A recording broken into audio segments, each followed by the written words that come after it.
mấy thế bà nô lại chạy bao giờ mà lại chạy là bao giờ con tay lút lụt hơi thông lo nè bà mà stoneประมาณsnit bao nhiêu đập snit đừng nghe mẹ cái đây không còn đâu thấy bà bây giờ mà cặp chạy người mày nhom ạ mới cam phép cặp play chạy ô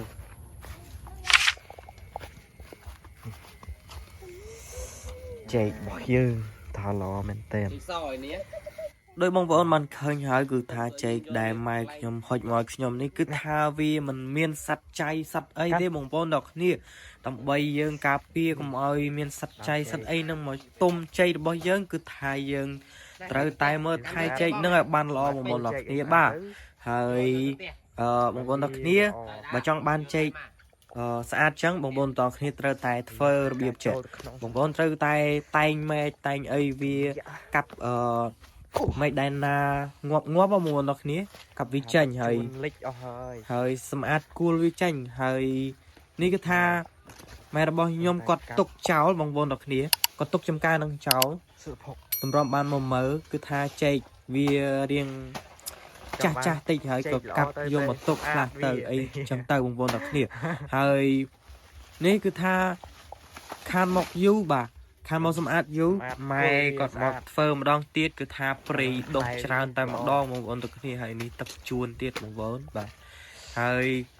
quát có xâm át cool xâm át ấy hơi ní chính chọn rốt và xe và sai bên như năng bông bông đặc biệt bà hơi nhầm từ thọt biết khai từng tin chọn tiền bông bông đặc biệt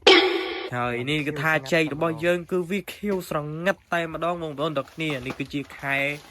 វស្សាបងប្អូនទាំងគ្នាបាទគឺថាទឹកជួនលិចចង់អស់ហើយបងប្អូនទាំងគ្នានេះម៉ែខ្ញុំគាត់កំពុងតែកាប់កញ្ច្រាំវាអស់មកឲ្យនៅសល់ខ្លះងាប់អាព្រៃហ្នឹងហើយបើយើងមិនកាប់អាហ្នឹងទេគឺថាវាមានចៃមានក្រាមកស៊ីដំចេកយើងធ្វើឲ្យដំចេកយើងអត់ល្អទេបងប្អូនដល់គ្នាធ្វើឲ្យវាអាចនឹងស្លាប់អីបានបងប្អូនដល់គ្នាចឹងហើយយើងសម្អាតវាស្អាតស្អាតចឹងទៅបងប្អូនដល់គ្នាហើយនេះគឺជីចេកដែលមួយស្ទងហើយជាខ្ទង់10ស្និតបងប្អូនដល់គ្នាគឺថាល្អខ្លាំងតែមែនតែនបាទហើយបងប្អូនមើលតាមហ្នឹងទៅបងប្អូនបាទនេះចេកហើយមកខាងទៀតគឺថាចេករបស់គេច្រឡំវាដៃបាក់ចេកអមមកខាងបាទថាម៉ៃចេតែម្ដងអាយូគិតទៅមនុស្សយើង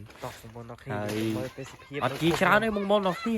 នាំគ្នាដើរមកវិញហើយស្អាតយ៉ាងណានេះដងបងប្អូនគេឃើញដងមិញអត់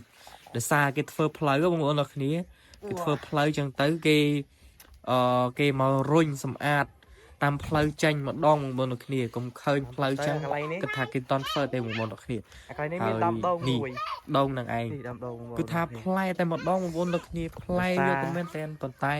គេមកធ្វើផ្លូវគេឈូសឆាយតិចតិចមិនសល់ទេបងប្អូនដល់គ្នាថាផ្លែវាផ្អែមតែម្ដងបានផ្លែខ្ញុំបេះផឹកដល់ពេលឃើញចឹងស្ដាយដែរបងប្អូនដល់គ្នាហើយផ្លូវរបស់យើងហ្នឹងគឺថាខែវស្សាបងប្អូនដល់គ្នាគេមករុញចោលទៅរុញចោលទុកចោលហើយផ្លូវក៏ពិបាកផងដែរបងប្អូនដល់គ្នាតតែដល់ប្រាំងមិនគេមកធ្វើឲ្យគេចាក់ដីថែមឬគេចាក់គ្រួបរិចផ្លូវបន្ថែមបងប្អូនដល់គ្នានេះថាសិតតែផុកតែម្ដងបងប្អូនគ្នាហើយវីដេអូរបស់យើងក៏មានតែប៉ុណ្ណឹងបាយបាយ